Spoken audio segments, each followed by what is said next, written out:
बच्चे की गर्दन में गर्भनाल यानी कि अम्बिलिकल कॉर्ड फंस जाती है तो हमारे दिमाग में काफ़ी क्वेश्चंस आने लग जाते हैं, जैसे कि क्या हमारा बच्चा ठीक से सांस ले पाएगा या नहीं, क्या हमारे बच्चे की जान को खतरा है, या फिर क्या हमारी जो डिलीवरी है वो नॉर्मल हो पाएगी या नहीं, कहीं हमें हमारी डिलीवरी सिजेरियन के थ्रू ही तो नहीं करवानी पड़ेगी, क्या ऐसी कोई चीज़ है जिससे हम ये ठीक कर सकते हैं। तो फ्रेंड्स, ऐसे कई सारे सवाल हैं जो हमारे दिमाग में आने लग जाते हैं। आज के वीडियो में मैं इन्हीं सारे सवालों के जवाब मैं आपको एक एक करके दूंगी। वीडियो को स्टार्ट करने से पहले आपसे एक छोटी सी रिक्वेस्ट है कि अगर आप मेरे चैनल पर नए हैं तो मेरे चैनल को सब्सक्राइब कर लीजिएगा एंड बेल आइकन को प्रेस करना ना भूलें, जिससे मेरे आने वाले सभी वीडियोस के नोटिफिकेशंस आप तक पहुंचते रहें।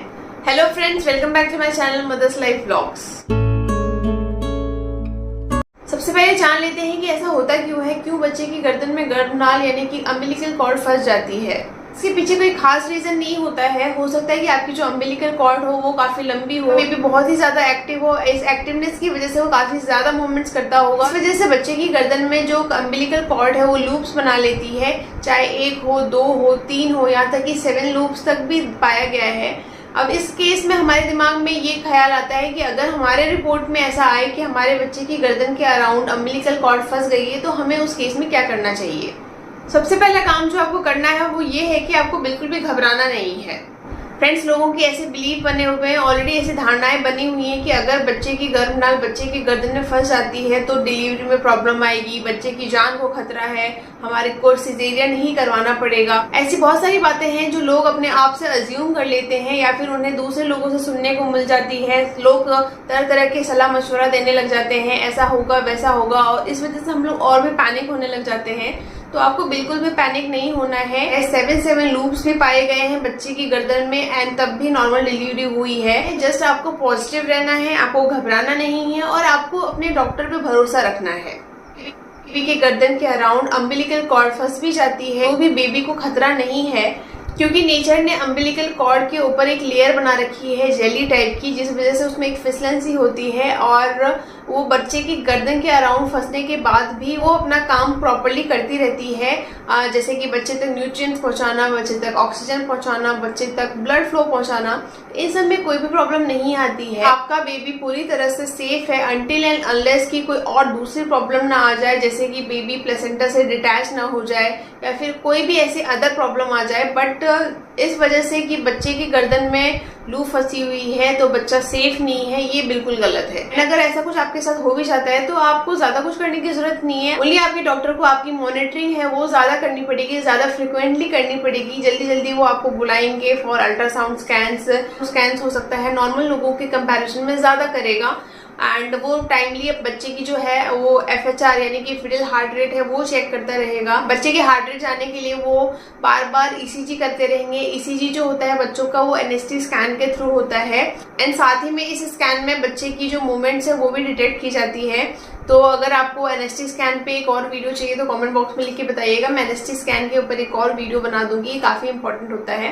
हो सकता है कि आपको वो डॉपलर स्कैन के लिए भी बोलेंगे, क्योंकि जिनकी प्रेगनेंसी कॉम्प्लिकेटेड हो जाती है यानी कि रिस्की हो जाती है तो उस केस में भी डॉपलर स्कैन सजेस्ट किया जाता है। यहाँ पर हमारे दिमाग में ये क्वेश्चन भी आता है कि क्या हम इसे ठीक कर सकते हैं, क्या हम बच्चे की अम्बिलिकल कॉर्ड को की गर्दन से निकाल सकते हैं, क्या कोई ऐसी दवाई है जिसे खाने से ये ठीक हो जाए, क्या कोई ऐसी एक्सरसाइज है जिसे हम करने से इसको ठीक कर सकते हैं।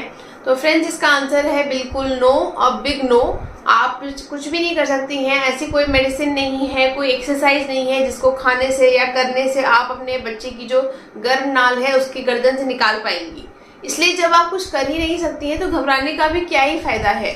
इससे बेटर है कि आप पॉजिटिव रहें, अपनी प्रेगनेंसी पर फोकस करें, आप अपने डॉक्टर के हिसाब से चलें। इसके अलावा आप जितना ज़्यादा घबराएंगी उससे आपके बेबी को ही इफेक्ट पड़ेगा, क्योंकि आप तो जानते ही हैं कि ड्यूरिंग प्रेगनेंसी जैसा माँ सोचती है, माँ जितना स्ट्रेस लेती है उतना बच्चे को भी इफेक्ट पड़ता है। इसीलिए आपको ओवरऑल कूल रहना है, काम रहना है, ओनली अपने डॉक्टर के हिसाब से चलना है, आलतू फालतू लोगों की बातें नहीं सुननी है और अपनी प्रेगनेंसी पर फोकस करना है। नेक्स्ट क्वेश्चन जो हमारे दिमाग में आता है कि क्या इस केस में हमारी नॉर्मल डिलीवरी हो सकती है। तो यस, बिल्कुल हो सकती है। आपकी नॉर्मल डिलीवरी इस केस में बिल्कुल पॉसिबल है। काफी लोगों ने डिलीवरी की भी है, उनका बेबी सेफ एंड हेल्दी है। बट आपकी डिलीवरी नॉर्मल हो पाएगी या नहीं ये डिपेंड करता है कि जो बच्चे के गर्दन के अराउंड कॉर्ड फंसी है वो कितनी टाइट है, वो कितने लूप्स में फंसी हुई है, क्या आपको नेचुरल लेबर पेन आ रहा है या नहीं। अगर नेचुरल लेबर पेन आ रहा है तो बच्चा जो है वो अपने आप से for normal delivery pelvis area की तरफ खिसक रहा है कि नहीं, ये सारी चीजें ऑब्जर्व करने के बाद if everything is fine then आपकी नॉर्मल डिलीवरी हो सकती है। एंड इन केस अगर कुछ और इधर उधर हो जाता है तो आपको सिजेरियन के लिए भी जाना पड़ सकता है।